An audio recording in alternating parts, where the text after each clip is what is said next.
a creative director at Sanmi Crown Studios, content creator, and comic book author. And yeah, I'm an actor as well, lest I forget. Welcome to my channel.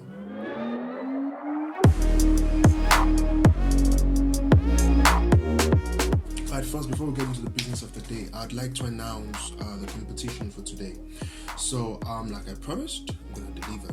The question is this: what is the first comic book title that Sanmi Crown Studios released? It was released in 2021. Start sending in your answers to the email below. It's charles@sanmicrownstudio.co.za. Winners are going to be announced on my live stream in the weeks ahead.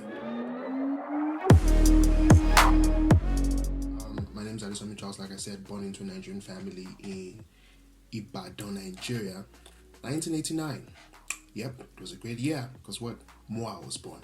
Grew up in a family of 5 as the last born. My immediate brother and I have a 10-year gap, so you could understand the age difference and how hard it would be for us to relate. So that forced me at a very early age to, seek an escape. Be at a platform that allows me be myself, be a kid. So yeah, my love for comic book brewed from there. Raised by my mom, my dad was. My mom did a really good job raising us as a family, and I think most of the things I know today is thanks to her. Comic books, or let me say love for art, started my first day in high school. My parents had been struggling to find a slot for me in school. If you know how Nigerian school works, I passed my I think it was common entrance, that's what we call it, and I struggled to get a slot into a school, and I wanted to go to GCI in Ibadan, and my mom was like, no, I want you to go to a Christian school. But anyway, she got me a slot 2 months late though, but everything had to happen for a reason. I walked into class on that day, and you know how it is, you get in school for the first time, they ask you to introduce yourself, you stand in front of the class, and now it's about where to sit. There was no space for me. 2 boys volunteered to share the locker with me, so I joined them. Now behind them were 2 boys. One was drawing, the other was coloring. I turned around and I saw them, and instantly I felt like this is what I want to do. The love and the passion started from that moment, and the rest, as to say, was history. From that day on, I started drawing. Wasn't the best. I'd have to copy them sometimes or look at references from other comic books. But yeah, that was how the passion and the love for art started for me. Fast forward to 2003. Now I was becoming an OG. I was becoming known in school as one of the best artists, I felt the need, to have a name around my brand, and that was where I decided, let me mix up my name. At the time, the first name I could come up with was Sami Lad Alad. One of the comics I drew then was about a boy whose father died, and now he was going around seeking for revenge. And yeah, don't judge me, that was my first rodeo. But anyway, that was where naming my brand came forward. So 2003 was when I was able to pin down the name to Sanmi Crown. If you're wondering where Sanmi Crown comes from, my name is Ade Sanmi. So the Ade in front is Crown and Sanmi, so flip that around, it becomes Sanmi Crown. Yeah, it took me a while to find a name, but eventually it's a name that I've come to love and accepted. And people would actually wonder, why don't you call your company something different, like high end? I had to put my name because growing up I struggled to find my own identity that comes with you being an African, identity that comes with you being a Nigerian, accepting your name as an African. I always wanted to have an English name. For some reason, I don't know. Having to accept who I am, and my name came with me branding my product, an extension of myself. That feels good. 2018 was when I officially registered my company, Sanmi Crown Studios, in South Africa. However, before that, I've been working under the sister company, Coastline Creative Media, creating local content for local channels. In 2016 was when I sat down and decided, you know what, I need to create a comic verse. This is very interesting. I had a conversation with a couple of friends of mine, right? We were sitting down and we started to analyze all the heroes that we now know. Take Thor into consideration from Marvel, take Storm, take Magneto, and then we started to realize that most of these characters have similarities with the African Orisha pantheon.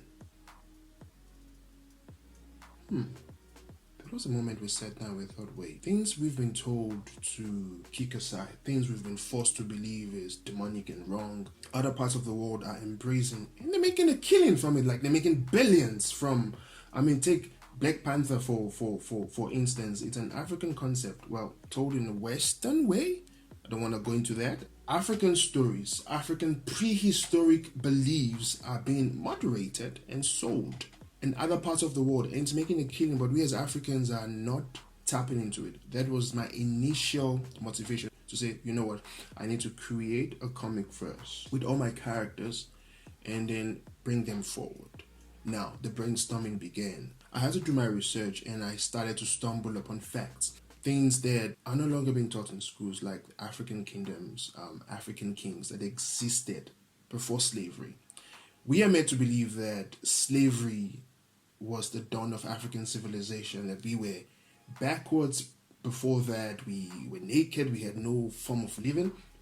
Before that, and then slavery, or let's say the colonial masters came and they were our saviors out of the dark days. But no, that was not the case. Africa had an economy, Africa had a system, Africa had kings and queens who walked the earth, and Africa was actually a very strong force to reckon with. So I decided, you know what, let me dig further. Mansa Musa, one of my favorite prehistoric characters ever. Taking Mansa Musa into perspective, the richest king, or let me say the richest human being to have ever lived. He was worth, into this figure, 400 billion as of the 13th century. Now imagine what he could be worth if his family legacy was kept, passed on from generation to generation. Imagine how much he could be worth in today's economy. But the thing is, we are made to believe that those are fictional characters, people who never existed, but they actually did exist. That's part of African history. Take Queen Amneris, for instance, the one queen who was a thorn in the flesh of the Romans. She led expeditions after expeditions. She was the queen of Kemet at the time, which is modern-day Sudan, which was one of the most civilized and advanced settlement of Africans at the time. Now, the Romans came down after they conquered Egypt, started trying to spread across, and they came to her doorstep. And she wasn't having it. She chased them back. That led to 3 years of civil war between the Kemet under her rule against the Romans, which forced the Roman Empire to sort of form a truce with her. I was worried why these things were not being taught in school. And that was where my motivation started to say, you know what, I want to create a comic book, one, that has African heroes, the forefathers of African history, putting them at the forefront of my idea. While I educate the youth of this generation about their past, I'm also trying to make them believe that, you know what, there's greatness in being black. There's greatness in being an African. Embrace your Africanism. And that's the only way we can then say, you know what, we want to forge something of our own going forward. The dawn of my research brought about Sanmi Crown Comics Stage 1. Now, Stage 1 for me was a test run. For every business you want or anything you want to do in life, there's always that, let me try and see how it goes. If it's successful, you know what, go forward from that. So phase 1 of my comic verse included the Dual Element series, the Origins, and Kidweez. Today I'm going to be speaking about the first issue of the Dual Element. Okay, first and foremost, Eya the Tribe is a prehistoric African story, but we can't tell an African story without telling the position of Africa against the rest of the world. Agreed. At the time, Africa was the center of the world. Take for instance now, everyone wants to go to America. The dollar is doing great. America is believed to be the greatest country in the world. Everyone wants to go to America. There's a whole lot of opportunity in America for you to grow as an artist, as a creative person, as whoever you want to be. Now, Africa was the center of excellence within this era. Everyone needed to secure a trade route to Africa. Everyone needed to learn an African language, in order to be able to trade with Africa. So we can't tell that story of Africa alone without including other ethnic groups. Eya the Tribe features an Africa positioning itself within the rest of the world. So there's a whole lot of non-African characters featured within the comic verse. Back to Dual Element. Now, Dual Element is set 2 years after the Great War. The Great War was a war that brought an end to the Sacred Truce. Now, the Sacred Truce was brought into law after the Realm War, which I'm going to speak about more in my next video. The Dual Element is a story about a baby being smuggled across the Three-verse. So, the entire Aya the Tribe is based on a concept of a Three-verse within the multiverse, made up of 3 realms: the human realm, the Orisha pantheon, and the realm of shadows. There's been a prophecy about the child to be born who would usher in the era of the dual element, hence the title, Aya the Tribe Dual Element. So a baby was being smuggled from the Orisha pantheon onto the human realm. Special force was tasked with the responsibility of retrieving the baby. Eons ago, there's something called a realm war that happened. I'm not going to be going into that for this video. The realm war would be introduced when I deal with the origin series. But in the dual element, after the realm war, it led to the breaking down of all the realms. So something called the Sacred Truce was founded, a rule that restricts everyone to their realm and restricted traveling within realms if you're not being summoned across. So each one had to stay in their own realms. After the realm war, it ended with Oshumare being captured. He was separated from his alter egos and his armies were locked in the abyss. While he was locked away in the realm of shadows, he managed to conquer the realm of shadows and added its legion to his army. So now he is coming back to Earth, but he needs a greedy desire that would see him claim his form on Earth and take over Earth. He wanted to rule over Earth for some reason.